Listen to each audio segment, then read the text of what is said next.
Hello viewers, வணக்கம். Welcome to tickling taste. இன்றைக்கி ஒரு கப்பு பால் வச்சு ஒரு கப்பு பொட்டுக்கடலை வச்சு ஒரு சூப்பரான டிஃப்ரெண்ட்டான ஸ்வீட் ரெசிபி செய்ய போகிறோம். 2025 நம்ம எல்லாருக்குமே நல்ல வருடமாக அமையணும்னு நம்ம கடவுளை வேண்டிக்கிட்டு இந்த வருடத்தை நம்ம ஸ்டார்ட் பண்ணுவோம். எல்லாருக்கும் ஹாப்பி நியூ இயர். வாங்க ரெசிபிக்குள்ளே போகலாம். ரொம்ப சிம்பிளான ஸ்வீட் ரெசிபி தான். வீட்டில் இருக்கக்கூடிய இன்க்ரீடியன்ட்ஸ் வச்சு ரொம்ப சாஃப்டான ஸ்வீட் செய்ய போகிறோம். அதுக்கு ஒரு வானலில் ஒரு கப் அளவுக்கு பால் சேர்த்துக்கணும். அதே கப்லேயே ஒரு கப் அளவுக்கு பொட்டுக்கடலை சேர்த்துக்கணும். பாலை சேர்த்ததுக்கப்புறம் அடுப்பை பற்ற வச்சு ஃபுல் ஃப்ளேமில் வச்சு விட்டுருங்க. அதுக்கப்புறம் நம்ம பொட்டுக்கடலையை சேர்த்துட்டு 5லேருந்து 8 நிமிஷம் அளவுக்கு இதை நல்லா கொதிக்க விடணும். பொட்டுக்கடலை இந்த பாலோடு சேர்ந்து நமக்கு நல்லா வேகணுங்க. பொட்டுக்கடலை முழு பொட்டுக்கடலை தான் சேர்க்கணும் அப்படிங்கிறது கிடையாது. நீங்கள் வீட்டில் என்ன வச்சுருக்கீங்களோ அந்த பொட்டுக்கடலையை சேர்த்துக்கலாம். பால் இந்த அளவுக்கு நமக்கு நல்லா வற்றி வரணும். வற்றி வந்ததுக்கு அப்புறம் தான் நம்ம இதை ஆஃப் பண்ணி விடணும். சைடில் நமக்கு ஆடையெல்லாம் நல்லா வரும் பார்த்திங்களா? அந்த ஆடையெல்லாம் அப்படியே நல்லா எடுத்து விட்டுருங்க. பாருங்கள், பால் நல்லா நமக்கு வத்திருச்சு. இந்த அளவுக்கு வற்றினதுக்கப்புறமா இதை அப்படியே ஆற வச்சுருங்க. ஆறட்டும். கம்ப்ளீட்டாக ஆறினதுக்கப்புறம் இது மிக்ஸி ஜாரில் சேர்த்து அரைக்கணும். அவசியம் ஓரத்தில் இருக்கக்கூடிய பால் ஆடைகளை எடுத்து விடுங்க. அப்போ தான் இந்த ஸ்வீட் ரெசிபி இன்னுமே நமக்கு டேஸ்ட்டாக இருக்குங்க. ரொம்ப குறைவான செலவில் அதிக ருசியான பண்டம் இது. இப்போது இது நல்லா ஆறிடுச்சு. ஆறினதுக்கப்புறம் இதில் 8லேருந்து 10 முந்திரி பருப்பு சேர்த்துக்கணும். முந்திரி பருப்பு இல்லாதவங்க பாதாம் பருப்பு கூட சேர்த்துக்கலாம். முந்திரி பருப்பு இந்த ஸ்வீட்டுக்கு இன்னுமே அதிகமான சுவையை கொடுக்கும். அதே போல் ஏலக்காய் 3 சேர்த்துட்டு இப்போ இது எல்லாம் ஒன்றா சேர்த்து மிக்ஸி ஜாரில் ஃபைனாக அரைச்சிக்கோங்க. உங்களுக்கு அரைக்கும் போது ரொம்ப திக்காக இருக்குன்னு நீங்கள் நினச்சிங்கன்னா இதில் கொஞ்சமாக நீங்கள் பால் சேர்த்துக்கலாம். தண்ணி சேர்க்க வேண்டாம்.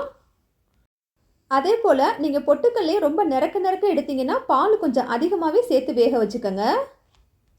இப்போ பாருங்கள், அரைச்சி எடுத்துகிட்டு வந்துட்டேன். அரைச்சி எடுத்துகிட்டு வந்ததுக்கப்புறம் இதில் இன்னுமே ஒரு 3/4 கப் அளவுக்கு பால் சேர்த்து இதையும் மிக்சியில் போட்டு ஒரு 2-3 தடவை பல்ஸ் கொடுத்து எடுத்துகிட்டு வந்துடுங்க. இதை அரைச்சதுக்கு அடுத்து அதே வானலில் 2 டேபிள் ஸ்பூன் அளவுக்கு நெய் சேர்த்துக்கணும். நெய் ஓரளவுக்கு உருகினதுக்கப்புறம் நம்ம அரைச்சி வச்ச பொட்டுக்கடலை விழுதை இதில் சேர்த்துக்கணுங்க. மிக்ஸி ஜாரில் இருக்கக்கூடிய எல்லாத்தையுமே கம்ப்ளீட்டாக நல்லா வலிச்சு விட்டு சேர்த்துக்கோங்க. இப்போ இமீடியட்டாகவே நமக்கு ஃப்ளேம் லோ ஃப்ளேமில் தான் வைக்கணும். ஏன்னா சீக்கிரமாக இது வத்திரும். ஏன்னா இதில் இருக்கக்கூடிய நீர் சத்து பார்த்திங்கனாக்கா ரொம்ப கம்மியானது தான். ஒரு 3 நிமிஷத்தில் பார்த்திங்கனாக்கா இந்த மாதிரி நல்லா நமக்கு வற்றி வந்துடும். இந்தளவுக்கு பாலெல்லாம் நல்லா வற்றினதுக்கப்புறமா இதில் 3/4 கப் அளவுக்கு சர்க்கரை சேர்த்துக்கணும். நான் நாட்டு சர்க்கரை சேர்த்துக்கிறேன். நீங்கள் உங்கள் வீட்டில் என்ன சர்க்கரை இருக்கோ அந்த சர்க்கரையை சேர்த்துக்கலாம். சர்க்கரை இல்லைனாக்கா வெல்லம் எது வேணாலும் இதில் நம்ம விருப்பத்துக்கு ஏற்றாப்புல சேர்த்துக்கலாம். 1 கப்பு சர்க்கரை எடுத்து ஃபஸ்ட்டு 3/4 கப்பு சர்க்கரை சேர்த்து பார்த்தேன். ஆனால் இனிப்பு ரொம்ப கம்மியாக இருக்க மாதிரி இருந்தது. அதனால் இன்னுமே நான் மீதி இருக்க சர்க்கரையை சேர்த்துக்கிட்டேன். சர்க்கரையை சேர்த்ததுக்கப்புறம் நல்லா மெல்ட் ஆகிற அளவுக்கு எல்லா சைடும் கிண்டி விடுங்க. நீங்கள் வெள்ளை பாகு இதில் சேர்க்குறீங்க அப்படின்னாக்கா நல்ல வெள்ளத்தை நல்லா திக்காக காய்ச்சிக்கங்க. காய்ச்சிட்டு இதில் சேர்த்து கொஞ்சம் நேரம் கிண்டுற மாதிரி இருக்கும். அதே நம்ம சர்க்கரையை சேர்த்தோம் அப்படின்னாக்கா அதிக நேரம் கிண்ட வேண்டிய அவசியம் இருக்காது. சர்க்கரை சேர்த்துட்டு பார்த்திங்கன்னா 2 நிமிஷத்துலேயே இந்த மாதிரி ஒரு பக்குவம் கிடச்சிரும். இந்த டைமில் உங்களுக்கு வேணும்னாக்கா நீங்கள் 1 டேபிள் ஸ்பூன் அளவுக்கு நெய் சேர்த்துக்கலாம். நெய்யை சேர்த்து விட்டுட்டு நல்லா எல்லா சைடும் மிக்ஸ் பண்ணி விட்டுறணும். மிக்ஸ் பண்ணி விட்டுட்டு 1 நிமிஷம் ஆனதுக்கப்புறம் பார்த்தோம் அப்படின்னாக்கா இந்த மாதிரி ஒரு ஸ்டேஜ் கிடச்சிரும்.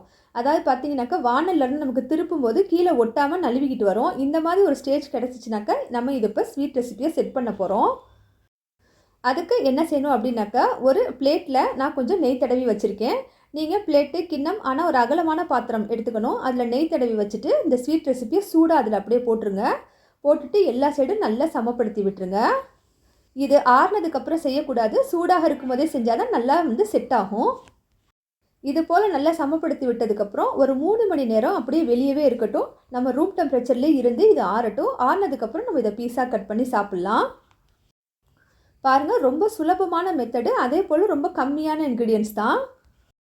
இப்போது நல்லா ஆறிடுச்சு. ஆறினதுக்கப்புறம் வேறு ஒரு பிளேட்டுக்கு இதை அப்படியே நம்ம திருப்பி மாற்றிக்கலாம்.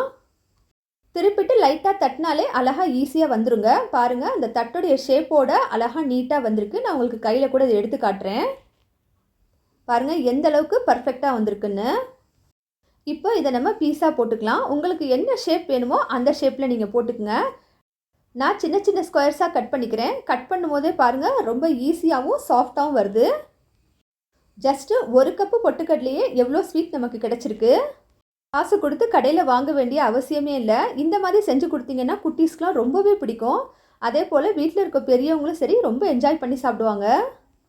முக்கியமாக ஸ்கூல் விட்டு வர பசங்களுக்கு நம்ம இதை செஞ்சு கொடுத்தோன்னா அவங்களுக்கு ரொம்ப ஹெல்த்தியானதாக இருக்கும். நமக்கும் இது அதிகமான வேலையும் கிடையாது. 1 கப்பு பால் 1 கப்பு பொட்டுக்கடலை இனி அடிக்கடி செய்வீங்க. அந்த அளவுக்கு ரொம்ப நல்ல சூப்பராக சுவையாக இருக்கும் இந்த ஸ்வீட்டு. இந்த ஸ்வீட் ரெசிபி அவசியம் செய்து பார்த்துட்டு கமெண்ட்ஸில் எப்படி வந்துச்சுன்னு சொல்லுங்கள்.